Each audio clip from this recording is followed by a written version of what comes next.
Hi guys. എല്ലാവരും അടിപൊളിയായിട്ട് ഇരിക്കുന്നുണ്ടെന്ന് വിചാരിക്കുന്നു. കുറച്ച് ദിവസമായിട്ട് വീഡിയോ ഒന്നും കാണാത്തവർ പേഴ്സണൽ മെസ്സേജ് അയച്ച് ചോദിച്ചവരൊക്കെ ഉണ്ട് എന്താ പറ്റിയെന്നൊക്കെ. ഒന്നുമല്ല, കുറച്ച് പേഴ്സണൽ തിരക്കിൽ പെട്ടുപോയി. റിസർച്ചിൻ്റെയും കോളേജസിലെ കുറച്ച് തിരക്കിൽ പെട്ടുപോയി. അതുകൊണ്ടാണ് വീഡിയോസൊക്കെ എന്നും ഇടണം എന്ന് വിചാരിക്കാറുണ്ട്, പക്ഷേ സമയം കിട്ടാറില്ല. സമയം കിട്ടുമ്പോഴൊക്കെ ഞാൻ റെക്കോർഡ് ചെയ്ത് വെക്കാറും അപ്ലോഡ് ചെയ്യാറൊക്കെ ഉണ്ട്. ഇന്ന് നമ്മൾ വന്നിട്ടുള്ളത് കൊമേഴ്സിൻ്റെ ഈസി പേപ്പറിലെ ദ ബെന്നറ്റ്സ് എന്ന് പറയുന്ന ഒരു റൈറ്റപ്പുമായിട്ടാണ്. വിച്ച് മീൻസ് ഒരു ഡ്രാമ, നമ്മുടെ പ്രൈഡ് ആൻഡ് പ്രെജുഡൈസ് എന്ന് പറയുന്ന ഫേമസ് ഇംഗ്ലീഷ് ഓതർ ആയിട്ടുള്ള ജെയിൻ ഓസ്റ്റിൻ എഴുതിയിട്ടുള്ള ഒരു ബുക്കാണ് നമ്മളെ പ്രൈഡ് ആൻഡ് പ്രെജുഡൈസ് എന്ന് പറയുന്നത്. അപ്പോൾ അതിലെ ഒരു സീൻ എന്ത് ചെയ്തിട്ടുണ്ട്, അതിൽ ഡ്രാമ ആക്കിയിട്ടുണ്ട്, മൂവി ആക്കിയിട്ടുണ്ട്. ഇതിന് ഇംഗ്ലീഷ് വേർഷൻ ഓഫ് മൂവിയൊക്കെ നമുക്ക് അവൈലബിൾ ആണ്. പക്ഷേ ഈ നോവലിൻ്റെ ഒരു ഡ്രാമറ്റൈസ്ഡ് വേർഷനിലെ ഒരു സീനാണ് നമുക്ക് ഇവിടെ പഠിക്കാനായിട്ടുള്ളത്. ദ ബെന്നറ്റ്സ് എന്ന് പറയുന്ന ഒരു ഫാമിലിയുടെ കുറച്ച് രംഗങ്ങളെ കുറിച്ചാണ് നമുക്ക് ഈ വേർഷനിൽ പഠിക്കാനായിട്ടുള്ളത്. മിസ്റ്റർ ബെന്നറ്റ് ഉണ്ട്, മിസ്സിസ് ബെന്നറ്റ് ഉണ്ട്, അവരുടെ ഡോട്ടേഴ്സ്, അവർ ഫാമിലിയിൽ ഉണ്ടായിരുന്ന കുറച്ച് മൊമെന്റ്സുകളാണ് ഈ സെക്ഷനിൽ നമുക്ക് പഠിക്കാനായിട്ടുള്ളത്. ഞാൻ പറഞ്ഞു ഇതൊരു നോവലാണ്. ഇതിനെ ബേസ് ചെയ്തിട്ട് മൂവീസ് ഇറങ്ങിയിട്ടുണ്ട്. 3 വെർഷനോളം മൂവീസ് ഇറങ്ങിയിട്ടുണ്ട്. ഇതിൻ്റെ ഒരു ഡ്രാമ എന്ന് പറയാൻ നമുക്ക് നാടകം സ്റ്റേജ് ചെയ്യുന്നതാണ്. ആ സ്റ്റേജസിലെ ഒരു രംഗം ആണ് നമുക്ക് ഇന്ന് പഠിക്കാനായിട്ടുള്ളത്. അല്ലെങ്കിൽ ഇതിലെ നോവലിലെ ഒരു രംഗം എന്ത് ചെയ്തിട്ടുണ്ട്, സ്റ്റേജിൽ പ്ലേ ചെയ്തിട്ടുണ്ട്. അപ്പോൾ ആ രംഗമാണ് നമുക്ക് ദ ബെന്നറ്റ്സ് ഫാമിലിനെ കുറിച്ചുള്ള ഒരു രംഗമാണ് നമുക്ക് ഡീറ്റെയിൽ ആയിട്ട് ഇവിടെ പഠിക്കാനുള്ളത്. ഓക്കെ, ഞാൻ പറഞ്ഞു ജെയിൻ ഓസ്റ്റിൻ എന്ന് പറയുന്ന ഇംഗ്ലീഷ് ലേഡി ഓതർ എഴുതിയിട്ടുള്ള ഒരു വർക്കാണ് പ്രൈഡ് ആൻഡ് പ്രെജുഡൈസ് എന്ന് പറയുന്നത്. നമുക്ക് പ്രൈഡ് എന്ന് പറഞ്ഞാൽ തന്നെ അറിയാം, ഒരു ആത്മവിശ്വാസം തരുന്നൊരു വേർഡാണ് നമ്മളെ പ്രൈഡ് എന്ന് പറയുന്നത്, അല്ലെങ്കിൽ പ്രശസ്തി എന്ന് പറയുന്നത്. പ്രെജുഡൈസ് എന്ന് പറഞ്ഞു കഴിഞ്ഞാൽ എന്താ, മുൻവിധികളാണ്. ഓക്കെ, മുൻവിധികളെയാണ് നമ്മൾ പ്രെജുഡൈസ് എന്ന് പറയുന്നത്. പ്രൈഡ് ആൻഡ് പ്രെജുഡൈസ് എന്താണ്, നമ്മളുടെ പ്രൈഡും വിശ്വാസങ്ങളും അല്ലെങ്കിൽ ആത്മവിശ്വാസവും അല്ലെങ്കിൽ നമ്മളുടെ ആ കഴിവും അതിനൊപ്പം ഉള്ള മുൻവിധികളും നമുക്കുണ്ടാവുന്ന ആ ഒരു ടാലൻ്റ് ഉണ്ടല്ലോ, അതിനൊക്കെയാണ് ആ ടൈറ്റിൽ കൊണ്ട് നമ്മുടെ ഓതർ ഉദ്ദേശിക്കുന്നത്. ഈ വർക്ക് എഴുതപ്പെട്ടിട്ടുള്ള സമയം എന്ന് പറയുന്നത് 19th സെഞ്ച്വറി ഏർലി ടൈമിലാണ്. അതായത് 19ാം നൂറ്റാണ്ടിലെ ആരംഭഘട്ടത്തിലാണ് നമ്മളുടെ പ്രൈഡ് ആൻഡ് പ്രെജുഡൈസ് എന്ന നോവൽ എഴുതപ്പെട്ടിട്ടുള്ളത്. ആ നൂറ്റാണ്ടിന്റെ പ്രത്യേകത എടുത്തു കഴിഞ്ഞാൽ നമുക്ക് എന്ത് ചെയ്യാം നോക്കാം. ഇൻഡസ്ട്രിയൽ റെവല്യൂഷൻ ചുവട് വെച്ച് വരുന്ന ഒരു സമയമാണ് നമ്മളുടെ 19th സെഞ്ച്വറി എന്ന് പറയുന്നത്. അതായത് വ്യാവസായിക വിപ്ലവം എന്ത് ചെയ്യണം, മാൻ പവറിനെ മെഷീൻസ് വന്നിട്ട് നമ്മൾ സ്റ്റീം എഞ്ചിനൊക്കെ കടന്നു വരുന്നത് ഈ സമയത്താണ്. മാൻ പവറിനെ നമ്മൾ മെഷീൻ പവർ വന്നിട്ട് സബ്സ്റ്റിറ്റ്യൂട്ട് ചെയ്യുന്നുണ്ട്. അപ്പോൾ ലാൻഡഡ് അരിസ്റ്റോക്രസി ഒക്കെ കൂടുതലായിട്ട് കാണാൻ പറ്റുന്ന ഒരു കാലഘട്ടം കൂടിയാണ് 19ാം നൂറ്റാണ്ട് എന്ന് പറയുന്നത്. അതേപോലെ തന്നെ നമ്മളുടെ വുമൻസിന് ജോലി ചെയ്യാനുള്ള അവകാശമൊന്നും ഉണ്ടായിരുന്നില്ല. ഈ സമയത്തൊക്കെയാണ് ഈ നോവലിന്റെ പശ്ചാത്തലം എന്ന് പറയുന്നത്. എന്താണ്, മനുഷ്യന്മാരാണ് എല്ലാവരും. പക്ഷെ വുമൻസ് എന്ന് പറയുന്ന ഒരു സെക്കൻഡ് ക്ലാസ് ഗ്രേഡ് ആയിട്ടായിരുന്നു ആ സമയത്ത് കാണപ്പെട്ടിരുന്നത്. അതിനെതിരെയൊക്കെ ആയിട്ട് സോഷ്യലിൽ ഉണ്ടാവുന്ന പ്രശ്നങ്ങളെ കുറിച്ചും മെൻസിൽ വിമൻസ് ഫേസ് ചെയ്യുന്ന പ്രോബ്ലംസിനെ കുറിച്ചും ഒക്കെ ബേസ് ചെയ്തുകൊണ്ട് ആ ഇൻഡസ്ട്രിയൽ റെവല്യൂഷന്റെ സമയത്ത് എഴുതപ്പെട്ടിട്ടുള്ള ഒരു വർക്കാണ് നമ്മളുടെ പ്രൈഡ് ആൻഡ് പ്രെജുഡൈസ് എന്ന് പറയുന്ന ഈ നോവൽ. ആ നോവലിലെ ഒരു ഭാഗമാണ് നമുക്ക് പഠിക്കാനായിട്ടുള്ളത്. നമുക്ക് ഇതിൻ്റെ ജസ്റ്റ് ഒരു ഓവറോൾ ഐഡിയ ഒന്ന് നോക്കാം. Jane, Elizabeth, Mary, Kitty and Lydia, the 5 unmarried daughters of Mr. and Mrs. Bennet of Longbourn. നമ്മളെ പ്രൈഡ് ആൻഡ് പ്രെജുഡൈസിലെ കുറച്ച് ക്യാരക്ടേഴ്സിനെ കുറിച്ചാണ് പറയുന്നത്. അതിലൊരു ഫാമിലിയാണ് ബെന്നറ്റ് ഫാമിലി. ആ ഫാമിലിനെ കുറിച്ചുള്ളതാണ് പഠിക്കുന്നതെന്ന് ഞാൻ നേരത്തെ പറഞ്ഞായിരുന്നു. ഈ ഫാമിലിയിലെ മെമ്പേഴ്സിനെ കുറിച്ചാണ് പറയുന്നത്. ഇവർക്ക് മിസ്റ്റർ ബെന്നറ്റിനും മിസ്സിസ് ബെന്നറ്റിനും കൂടി ആയിട്ട് 5 മക്കളായിരുന്നു ഉണ്ടായിരുന്നത്. Jane, Elizabeth, Mary, Kitty and Lydia. ഇവരായിരുന്നു മിസ്റ്റർ ആൻഡ് മിസ്സിസ് ബെന്നറ്റിന്റെ daughters. Hertfordshire received a news that a wealthy bachelor named Charles Bingley has rented the manor at Netherfield Park nearby. അപ്പോഴാണ് ഇവരറിയുന്നത് അവരുടെ അടുത്ത് bachelor ആയിട്ട്, അല്ലാതെ കല്യാണം കഴിക്കാത്ത ഒരാൾ എന്ത് ചെയ്തിട്ടുണ്ട്, അവരുടെ വീടിന്റെ അടുത്ത് വന്നിട്ട് നല്ല റിച്ച് ആയിട്ടുള്ള ഒരാൾ താമസം തുടങ്ങിയിട്ടുണ്ട് എന്ന് അറിഞ്ഞിട്ടുള്ളത്. As the law of inheritance not allow daughters to inherit a father's estate, Mrs. Bennet is determined to see her daughters well married to safeguard their futures and sees Mr. Bingley as a prime candidate for one of them. അപ്പം എന്താണ്, ആ സമയത്ത് ഞാൻ പറയും സൊസൈറ്റിയിൽ ഞങ്ങളെ notions ഒക്കെ നിലനിൽക്കുന്ന സമയമാണ്. സ്വത്തവകാശം ഉണ്ടായിരുന്നത് ആൺമക്കൾക്ക് മാത്രമായിരുന്നു. ഇവിടെ എന്ന് പറഞ്ഞ അവസ്ഥ എന്ന് പറഞ്ഞു കഴിഞ്ഞാൽ എന്താ, പെൺമക്കളായിരുന്നു 5 പേരും, ഇവിടെ ആൺമക്കളില്ല. അപ്പൊ ഈ പെൺമക്കൾക്ക് 5 പേർക്കും എന്തില്ല, സ്വത്ത് കിട്ടില്ല. അപ്പോൾ ഈ അച്ഛൻ ചെയ്യാൻ തീരുമാനിച്ചത് എന്താണെന്ന് വെച്ചാൽ ഇവരൊക്കെ ഓരോ റിച്ച് ആയിട്ടുള്ള വെൽത്തി ആയിട്ടുള്ള ഒരാൾക്ക് കല്യാണം കഴിച്ചു കൊടുക്കുക, ഈ 5 പേരെയും ഓരോരുത്തർക്കായിട്ട്. അപ്പോൾ ഇവരിൽ ആർക്കെങ്കിലും ഒരാൾക്ക് വേണ്ടി നമുക്ക് എന്ത് ചെയ്യാം, ഈ അടുത്ത് വന്നിട്ടുള്ള നമ്മളുടെ ബാച്ചിലർ ചാൾസ് ബിംഗ്ലിയെ ആലോചിക്കാന്നുള്ള ആലോചനയോടെ കൂടി ഇരിക്കുകയാണ് നമ്മളുടെ മിസ്റ്റർ ബെന്നറ്റ്. മൂപ്പര് റിച്ച് ആണ്, ബാച്ചിലറാണ്.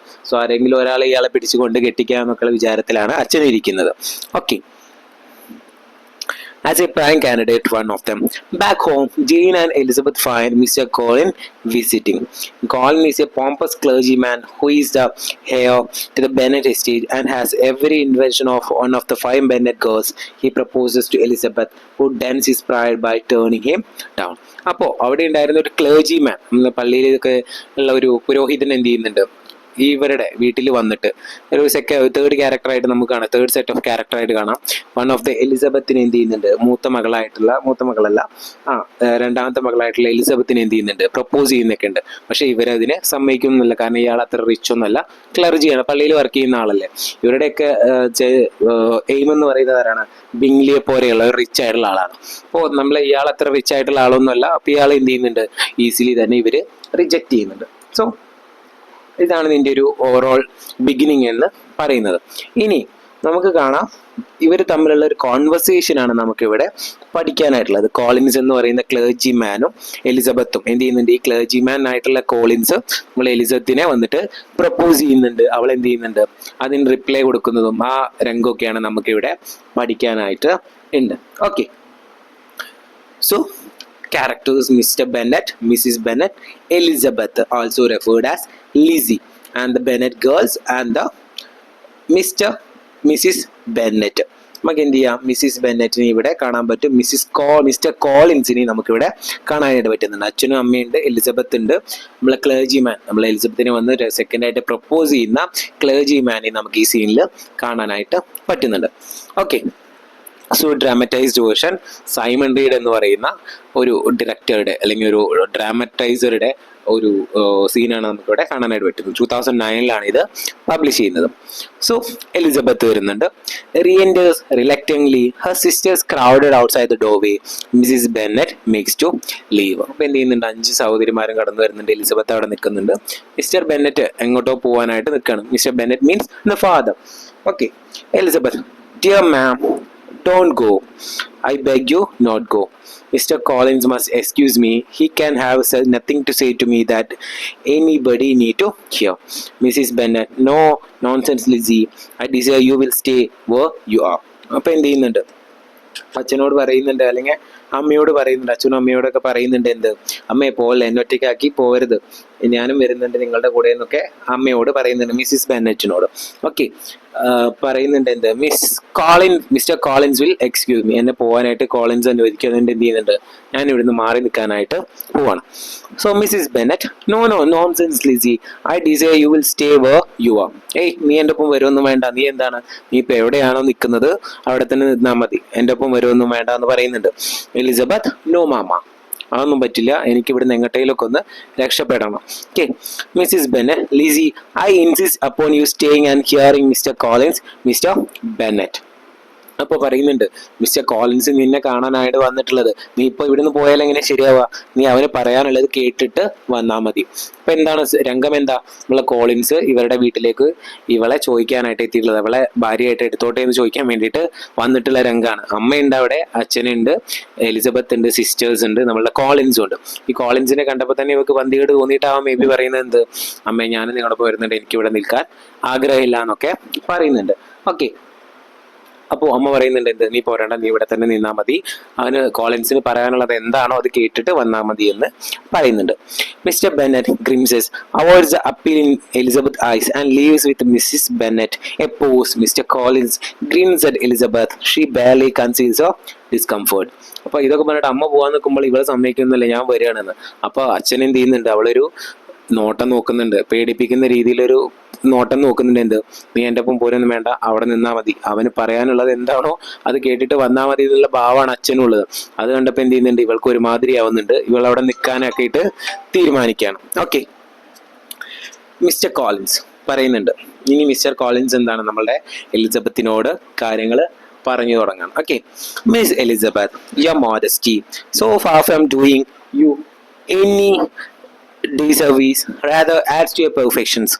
Almost as soon as I entered this splendid house, I single you out as an companion of my future life. അപ്പോൾ ആദ്യം തന്നെ ഇവൻ എന്ത് ചെയ്യുന്നുണ്ട്, വാക്കുകൾ കൊണ്ട് ഇവളെ പൊലിപ്പിക്കാനായിട്ട് നോക്കുകയാണ്. ഓക്കെ, ഞാൻ ഈ വീട്ടിലേക്ക് കടന്നു വന്നപ്പോൾ തന്നെ ആദ്യമായിട്ട് നോക്കിയത് നിന്നെയാണ്. നിന്നെ കാണാൻ അത്രയും ഭംഗിയുണ്ട്, ഈ നല്ലൊരു വീടാണ്. പക്ഷെ അപ്പൊ തന്നെ നമുക്കറിയാലോ അവന്റെ ലക്ഷ്യം എന്ന് പറയുന്നത് ഇവരുടെ വെൽത്ത് ആണ്. ആൺമക്കൾക്കേ വെൽത്ത് കിട്ടുള്ളൂ. അപ്പൊ ഇവളെ കല്യാണം കഴിച്ചു കഴിഞ്ഞാൽ ഇവളുടെ വെൽത്തൊക്കെ ആർക്ക് കിട്ടും? കോളിൻസിന് കിട്ടും. ആ ഇന്റൻഷനൊക്കെ കൂടി അവൻ വന്നിട്ടുണ്ടാവുക. അപ്പോൾ അവൻ ഹൗസിനേക്ക് ആദ്യം പൊക്കി പറയുന്നുണ്ട്, എന്ത് ചെയ്യുന്നുണ്ട്, പിന്നെ പറയുന്നുണ്ട് നിന്റെ ഭംഗി കണ്ടിട്ട് ഞാൻ അത്രയും അമേസ്ഡ് ആയി പോയിട്ടുണ്ട്. ആദ്യം തന്നെ ഞാൻ നിന്നെയാണ് നോക്കുന്നത് എന്നൊക്കെ പറയുന്നുണ്ട്. അതുകൊണ്ട് തന്നെ എന്താണ്, എന്റെ ഫ്യൂച്ചർ ലൈഫിലെ പാർട്ട്ണറായിട്ട് ഞാൻ നിന്നെ ലഭിക്കാൻ വേണ്ടി ആഗ്രഹിക്കുന്നു, അല്ലെ നിന്നെ കിട്ടാൻ വേണ്ടി കൊതിക്കുന്നു എന്നൊക്കെ പറഞ്ഞിട്ട് ഇവളെ പൊക്കിയടിക്കാൻ തുടങ്ങി. Okay, but before I run away with my feelings on the subject, perhaps it will be advisable for me the state of my reason for marrying, and moreover for coming to Hertfordshire with the design of selecting a wife. അപ്പോൾ ആദ്യം തന്നെ നിന്നെ propose ചെയ്യാൻ ഞാൻ എൻ്റെ ഇവിടേക്ക് വരാനുള്ള കാരണം, എന്തുകൊണ്ടാണ് നിന്നെ വൈഫായിട്ട് ചൂസ് ചെയ്യുന്നുള്ള കാര്യങ്ങളൊക്കെ പറഞ്ഞിട്ട് തുടങ്ങാമെന്ന് പറഞ്ഞിട്ട് എന്ത് ചെയ്യുന്നുണ്ട്, അവനവൻ്റെ സ്പീച്ച് സ്റ്റാർട്ട് ചെയ്യണം.